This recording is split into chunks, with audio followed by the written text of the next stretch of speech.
Hello everyone, welcome back to my channel. तो आज का जो लीड कोड प्रॉब्लम है, minimum absolute difference in sliding submatrix. तो डिस्क्रिप्शन क्या है? You are given an m into n integer matrix grid and integer k for every contiguous k into k submatrix of grid compute the minimum absolute difference between any two distinct values within that submatrix. Return a 2D array answer of size m minus k plus 1 into n minus k plus 1, where answer ij is the minimum absolute difference in the submatrix whose top left corner is ij in grid. If all elements in the submatrix have the same value, the answer will be 0. Okay, ये एक note है, इसको हम ध्यान पे रखेंगे। अगर सब मैट्रिक्स में एलिमेंट सेम हुआ तो बस 0 रिटर्न आएगा। A submatrix x1 y1 x2 y2 is a matrix that is formed by choosing all cells matrix xy where x1 is greater less than equal to x less than equal to x2 and y1 less than equal to y less than equal to y2। ठीक है, तो मुझे तो समझ आया कि हमें एक ग्रिड दिया जाएगा, वहाँ पर हमें सब मैट्रिसेस फॉर्म करना होगा, कोई भी सब मैट्रिक्स। लास्ट दो जो कल का परसों का जो था, बस उसमें मतलब स्पेशल चीज़ था कि उस सब मैट्रिक्स में ग्रिड का पहला एलिमेंट होना चाहिए, लेकिन यहाँ पर वो नहीं है। हमें कुछ जो भी सब मैट्रिक्स पॉसिबल है उस ग्रिड में, और वो k इंटू के सब मैट्रिक्स होना चाहिए। मतलब जो इंटीजर दिया है उसका वही ऑर्डर का सब मैट्रिक्स होना चाहिए, k इंटू के। और वो कोई भी सब मैट्रिक्स हो सकता है पूरा ग्रिड में, ठीक है। तो उसमें से हमें क्या करना है, उस सब मैट्रिक्स में जो k इंटू के सब मैट्रिक्स फॉर्म होगा उसमें से जो भी डिस्टिंक्ट एलिमेंट्स है, हमें उसमें डिस्टिंक्ट एलिमेंट्स का डिफरेंस, मतलब कोई भी दो डिस्टिंक्ट एलिमेंट लेना पड़ेगा, उसका डिफरेंस निकालना पड़ेगा। वैसे जितना भी एलिमेंट आएगा डिस्टिंक्ट एलिमेंट, उसका दो दो का पेयर लेके डिफरेंस निकल के हमें मिनिमम डिफरेंस को और एक ग्रिड तैयार करना पड़ेगा जो इस साइज का होगा, ठीक है। तो इधर ऑप्टिमाइजेशन से पहले हमें देखना पड़ेगा ब्रूट फोर्स अलाउ है कि नहीं, क्योंकि अगर ऑप्टिमाइज करने जाए तो ये बहुत ही हार्ड होगा। ऐसे ऑप्टिमाइज करना इसको थोड़ा मुश्किल है। सो हाँ, तो कॉन्स्टेंट्स हमें बहुत छोटा है, हमें शायद ब्रूट फोर्स से ही इसको सॉल्व करना पड़ेगा। 30 का ज़्यादा बड़ा कॉन्स्टेंट्स है नहीं, तो ये ब्रूट फोर्स अगर हम सब मैट्रिक्स को इटरेट भी करें तो टीएलई मतलब वो टाइम लिमिट एक्सीडेड का एरर नहीं आएगा, ठीक है। हाँ, use brute force over the sub matrices, ठीक है, हम ब्रूट फोर्स यूज़ कर सकते हैं। तो मेरा जो अप्रोच होगा वो आपको मैं दिखा देता हूँ। सो गाइस, ये मेरा अप्रोच है। यहाँ पर मैंने एग्जाम्पल नंबर 3 लिया हुआ है लीड कोड का। यहाँ पर हमें इधर एक 2 इंटू 3 का ग्रिड दिया हुआ है और के हमें 2 दिया हुआ है, ठीक है। सो फर्स्ट हम क्या करेंगे, हम एक आंसर एरे बनाएंगे। वहाँ पर हमारा जो नंबर ऑफ रोज होगा, हमें याद है, हमें जो डिस्क्रिप्शन में दिया हुआ है नंबर ऑफ रोज और कॉलम्स का एक्सप्रेशन दिया हुआ है। तो m माइनस के प्लस 1, यहाँ m हमारा number of rose in the grid है और n हमारा number of columns in the grid है, ठीक है। तो यहाँ पर हमारा m 2 है, तो ये आंसर एरे का नंबर ऑफ रोज 1 आ जाएगा, और नंबर ऑफ कॉलम्स 3 है, तो आंसर एरे का नंबर ऑफ कॉलम्स 2 आ जाएगा, ठीक है। तो हमारा ये आंसर एरे फिल हो चुका, मतलब बन चुका है। यहाँ पर हम आंसर लाएंगे, मतलब एलिमेंट क्या होगा वो हम देखेंगे। अच्छा, उसके साथ साथ हमें एक 1D एरे भी बनाना पड़ेगा जिसका लेंथ k इंटू के होगा। मतलब हर एक सब मैट्रिक्स का जो अलग अलग एलिमेंट होगा यहाँ पर आकर स्टोर होगा, ठीक है। इसके लिए उसका लेंथ होगा 2 इंटू 2, मतलब k इंटू के का लेंथ आएगा, क्योंकि हर एक सब मैट्रिक्स में k इंटू के नंबर ऑफ एलिमेंट्स ही रहेगा, तो इसका एरे का लेंथ भी वही आ जाएगा k इंटू के। तो पहले हम हाँ, तो पहले हम जब हम मैट्रिक्स को इटरेट करेंगे पूरे ग्रिड मैट्रिक्स को, तब हम पहले पहले एलिमेंट पे आएंगे और पहले एलिमेंट के साथ जो सब मैट्रिक्स होगा, मतलब के 2 है तो 2 इंटू 2 का सब मैट्रिक्स होगा। तो ये पहला एलिमेंट, सेकेंड रो का पहला एलिमेंट और सेकेंड रो का सेकेंड एलिमेंट, यह एक सब मैट्रिक्स आएगा के 2 के लिए। तो अब हम जब ग्रिड के पहले एलिमेंट पे होंगे तो हम पहला सब मैट्रिक्स मिल गया। अब हम पहले सब मैट्रिक्स को इटरेट करेंगे। तो पहले सब मैट्रिक्स में 1 आएगा जो एरे में हम डाल देंगे, ठीक है। सेकेंड वो सब मैट्रिक्स से सेकेंड एलिमेंट -2 है, वो एरे में डाल देंगे। फिर 2 है, उसको एरे में डाल देंगे। फिर 3 है, उसको एरे में डाल देंगे। उसके बाद हम इस एरे को सॉर्ट करेंगे, ठीक है। सॉर्ट हो गया, ठीक है, ये मतलब इंक्रीजिंग ऑर्डर में सॉर्ट कर लिया। अब हम क्या करेंगे, अब हम देखेंगे और एक वेरिएबल लेंगे मीन, ठीक है। तो हम इस एरे को इटरेट करेंगे सेकेंड एलिमेंट से लास्ट तक, ठीक है। और कुछ कंडीशंस देखेंगे। एक तो अगर दो इक्वल एलिमेंट हुआ, पहले एलिमेंट और जहाँ से हम जो एलिमेंट पे हम हैं वो इक्वल हुआ, तो मीन हमारा चेंज नहीं होगा, मतलब मीन को हम अपडेट नहीं करेंगे। और मीन हमेशा उस मिनिमम वैल्यू को, मिनिमम डिफरेंस को ट्रैक में रखेगा। और हम उसको इनिशियलाइज करेंगे एक मैक्स इंटीजर वैल्यू से, मतलब जो मैक्सिमम इंटीजर वैल्यू पॉसिबल है उस प्रोग्रामिंग लैंग्वेज में, उसको हम मीन पे असाइन कर देंगे पहले। उसके बाद हम बस उस मीन को अपडेट करते रहेंगे जितना मिनिमम वैल्यू मिल रहा है, ठीक है। तो पहले हम 1 में है, 1 और उसका पिछला एलिमेंट वो क्या इक्वल है, इक्वल नहीं है, तो मीन को हमें अपडेट करना पड़ेगा। कैसे अपडेट करेंगे, इस दो एलिमेंट का डिफरेंस लेंगे। 3 है, वो मीन पे चला जाएगा, ठीक है, हो गया। सेकेंड में हम अब 2 पे है, 2 क्या पिछले एलिमेंट से इक्वल है, इक्वल नहीं है, तो हम उसको डिफरेंस निकालेंगे -1। 1 का जो मीन का पिछला वैल्यू है जो 3 था उससे छोटा है, अगर है तो मीन को चेंज कर देंगे, अगर नहीं हुआ तो चेंज नहीं करेंगे। फिर से अब देखेंगे पिछला वाला एलिमेंट इक्वल है, इक्वल नहीं है, तो उसे डिफरेंस निकालेंगे। 1 आया, 1 पिछले एलिमेंट से इक्वल है तो कुछ भी नहीं करेंगे, मीन को चेंज करे या नहीं करे कुछ डिफरेंस ही नहीं आएगा, तो मीन 1 ही रहेगा, ठीक है। थर्ड, अब हम मीन मिल चुका है। अब मीन इस आंसर एरे में डालने से पहले एक चीज़ देखेंगे, वो क्या अभी भी मैक्स इंटीजर वैल्यू के इक्वल है, मतलब मीन चेंज ही नहीं हुआ, मीन हमेशा इक्वल एलिमेंट के अराउंड ही मतलब चेक करता रहा, वो मीन चेंज ही नहीं होगा, तो वो मैक्स इंटीजर वैल्यू के इक्वल ही रह जाएगा। अगर इंटीजर वैल्यू के इक्वल है तो हम आंसर एलिमेंट, पहला एलिमेंट आंसर मैट्रिक्स के पहले एलिमेंट में 0 डाल देंगे, मतलब रिटर्न 0 कर देंगे वहाँ पर, मीन चेंज ही नहीं हुआ। अगर मीन चेंज हुआ, अगर जो चेंज हुआ वो डाल देंगे, यहाँ पर 1 चेंज हुआ तो 1 पे 1 डाल देंगे, ठीक है। अब हम सेकेंड एलिमेंट पे आएंगे, ठीक है, ग्रिड मैट्रिक्स के। अब उसके अराउंड जो सब मैट्रिक्स तैयार होगा, -2 3 5 3, ये सब मैट्रिक्स इसके -2 के अराउंड तैयार होगा।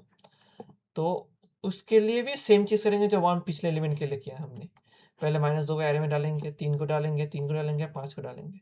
फिर सॉर्ट करेंगे, इसको सॉर्ट हुआ, फिर उस कंडीशन को अप्लाई करेंगे, जो अगर इक्वल हुआ तो मीन मीन चेंज नहीं होगा, अगर इक्वल नहीं हुआ तो उसका डिफरेंस निकालेंगे, अगर उस मीन पे डाल देंगे।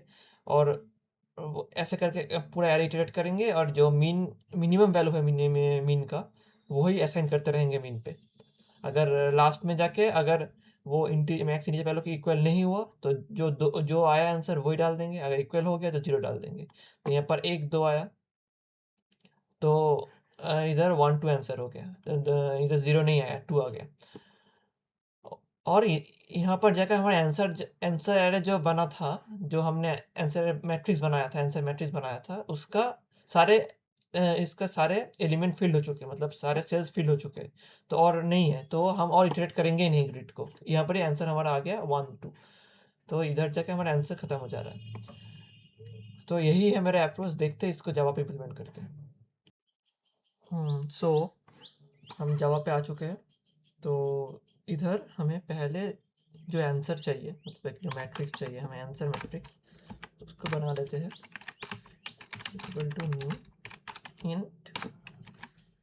और इसका जो हमें लेंथ और ब्रेथ है, मतलब रोज और कॉलम्स है, वो तो हमें बता चुका है, जो ये होगा m-k+1 n-k+1। तो इसके लिए m और n को असाइन कर लेते हैं पहले। जो m हमारा ग्रिड का लेंथ है, और हमारा इन जो है वो हमारा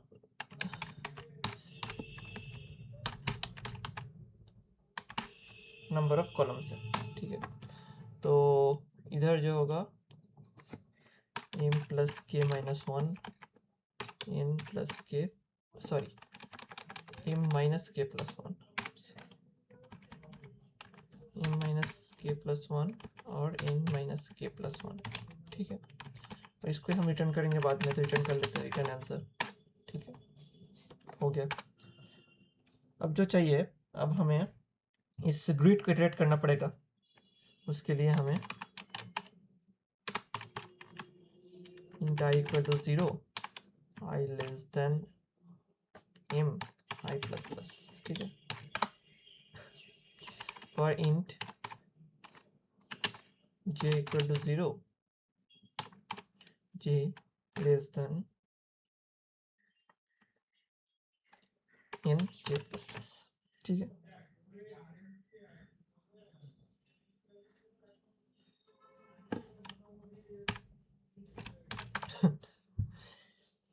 लेकिन जो है हमें और एक चीज़ चाहिए, वो है इस आंसर एरे का भी तो ट्रैक रखना पड़ेगा ना।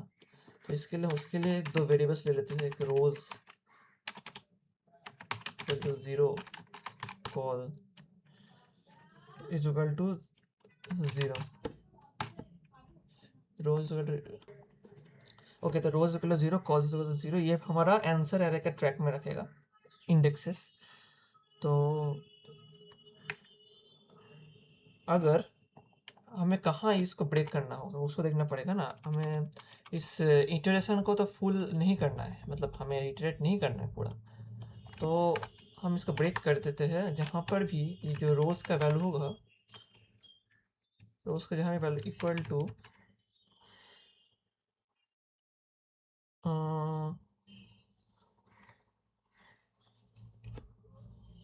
इधर जो और मैक्सिमम वैल्यू होगा जो जो ये वाला m माइनस के प्लस वन अगर इक्वल हो गया, ये रोज m माइनस के प्लस वन का इक्वल हो गया तो हम ब्रेक कर देंगे।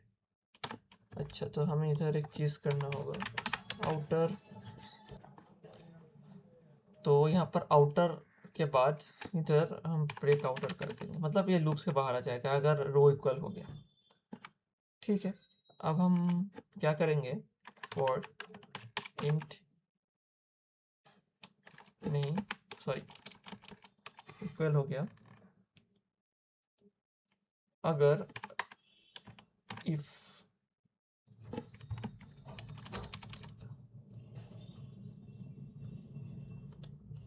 ठीक है। तो अब हम इसको आंसर रो और कॉलम को अपडेट करेंगे इधर। अगर सब मतलब इधर ब्रेक नहीं हुआ, अगर ब्रेक नहीं हुआ तो इक्वल हमें जो करेंगे इधर और एक फंक्शन लेंगे, ठीक है। इसको बाद में डिफाइन करते हैं फंक्शन को, पहले हम इस यहाँ पर एक फंक्शन लेंगे, ठीक है। इस फंक्शन में हमारा जो आर्गुमेंट्स होगा वो ग्रिड खुद होगा आर्गुमेंट एक, और जो ग्रिड पे जहाँ पे हम हैं अभी, मतलब आई और जे के पास जहाँ पर है वहाँ पर वो होगा आर्गुमेंट, और जो के का वैल्यू होगा वो एक होगा आर्गुमेंट, ठीक है। इसको हम डिफाइन करते हैं। पहले और एक चीज़ कर लेंगे, अगर रो का जो हमारा मतलब इंक्रीमेंट होगा रो और कॉलम उसका केस लिख लेते हैं पहले। If col equal to n minus k, अगर कॉलम लास्ट में आ गया तो रो एक इंक्रीमेंट हो जाएगा और कॉल 0 हो जाएगा फिर से, एल्स कॉल हमारा प्लस प्लस हो जाएगा, ठीक है। ये हो गया। अब हम इस फंक्शन को डिफाइन करते हैं यहाँ पर, प्राइवेट इंट एक्सटेंड डिफ। यहाँ पर क्या आएगा, एक ग्रेड का आएगा। ग्रेड के लिए हमें इधर ग्रेडी नाम देते हैं क्या, और इंट आई इंट जे इंट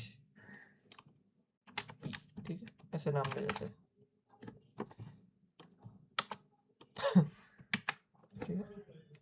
तो इंट मीन को पहले हम जो मैं दिखाया था ना, जो एरे बनाना है, उसको सॉर्ट करना है, वो पार्ट इधर करेंगे हम, ठीक है। तो इंट मीन ले लेते हैं पहले, जहाँ पर मैंने बोला था इंटीजर मैक्स वैल्यू असाइन हो जाएगा। पहले इंटीजर मैक्स वैल्यू असाइन होगा, इंट अगर को न्यू इंट जो एरे का लेंथ होगा, हाँ सॉरी, इंट जो न्यू इंट जो एरे का लेंथ होगा वो हमारे के का इक्वल, मतलब के का स्क्वायर होगा, जो यहाँ पर हमारा पी है उसका स्क्वायर होगा, ठीक है। और इन टी को हम बेसिकली यूज कर रहे हैं उस एरे को इटरेट करने के लिए, ठीक है। तो हो गया। अगर अगर if p into p equal equal to 1, अगर मैट्रिक्स का जो ऑर्डर है वो 1 हुआ, 1 इंटू 1 मैट्रिक्स है, वहाँ पर तो दूसरा एलिमेंट रहेगा ही नहीं ना, इसके लिए हमें क्या डिफरेंस निकलेगा ही नहीं, इसके लिए वहाँ पर भी 0 रिटर्न होगा। वो पहले लिख लेते हैं, रिटर्न 0, ठीक है, ये हो गया। अब हम सब मैट्रिक्स को इटरेट करेंगे। सब मैट्रिक्स को इटरेट करने के लिए एम इक्वल टू आई से स्टार्ट होगा, m less than i plus p होगा, ठीक है, और एम प्लस प्लस होगा, ठीक है। और int n equal to j, n less than j plus p, n plus plus, ठीक है, हो गया। अब इधर हम एरे पे हर एक एलिमेंट डाल देते हैं ग्रिड का, मतलब सब मैट्रिक्स का, एम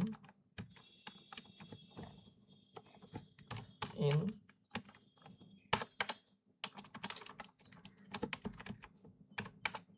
टी प्लस प्लस, ठीक है, हो गया। अब इस एरे को हमें क्या करना है, शॉर्ट करना है। एरे को हम शॉर्ट कर लेते हैं,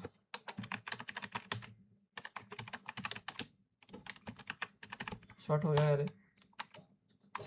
अब हमें क्या करना है, हम इस एरे पे इटरेट करेंगे कि वो डिफरेंस निकालने के लिए, है ना। इक्वल टू 1 से, मतलब सेकंड एलिमेंट से इटरेट करेंगे डॉट लेंथ तक ए प्लस, ठीक है।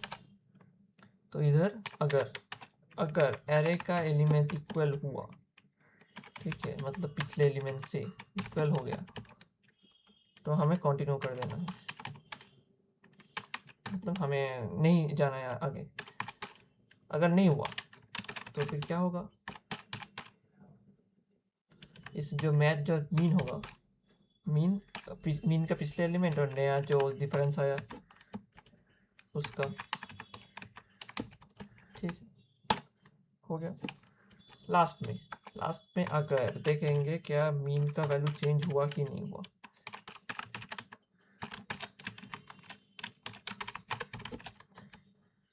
अगर चेंज नहीं हुआ मीन को 0 कर देंगे, ठीक है। अगर हो गया तो कुछ होगा नहीं, जो है वो रिटर्न मीन कर देंगे। ये हमारा फंक्शन हो गया, ठीक है। तो हाँ, तो ये हमें आंसर देना चाहिए, देखते हैं।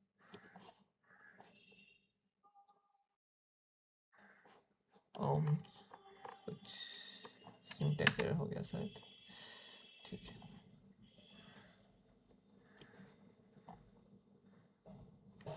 अच्छा, हमने रोज लिया था, मैं रो लिख दिया, ठीक है।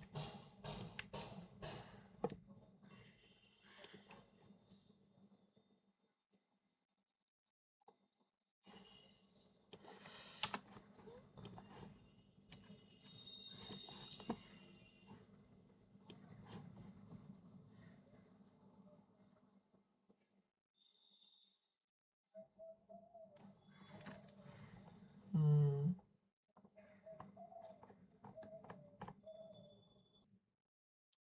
अच्छा, तो हमें और एक कंडीशन देना पड़ेगा, जो है इधर इफ जो हमारा j है, मतलब j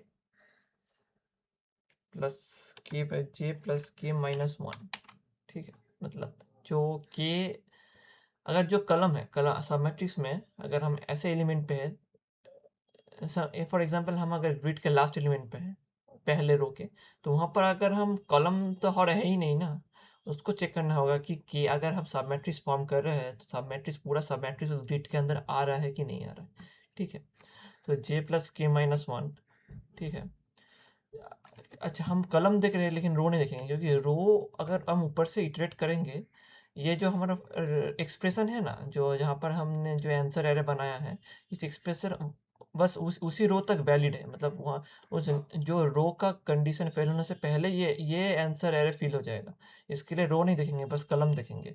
अगर J+K-1 जो हमारा कलम का है, अगर वो ग्रिड लेंथ से बड़ा हुआ तब नहीं होएगा, मतलब ग्रिड कलम मतलब जो कलम का लेंथ है उससे बड़ा हो गया तो नहीं होगा, ऐसे छोटा होना होगा। तो फिर हम इस पूरा चीज को हम इसके अंदर दे देंगे, ठीक है।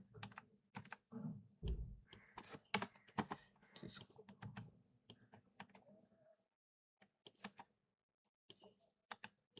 बस ये हो, अब आंसर आना, ठीक है इसको। हाँ, इट्स वर्किंग। हाँ, तो ये मेरा कोड था, सबमिट करते हैं।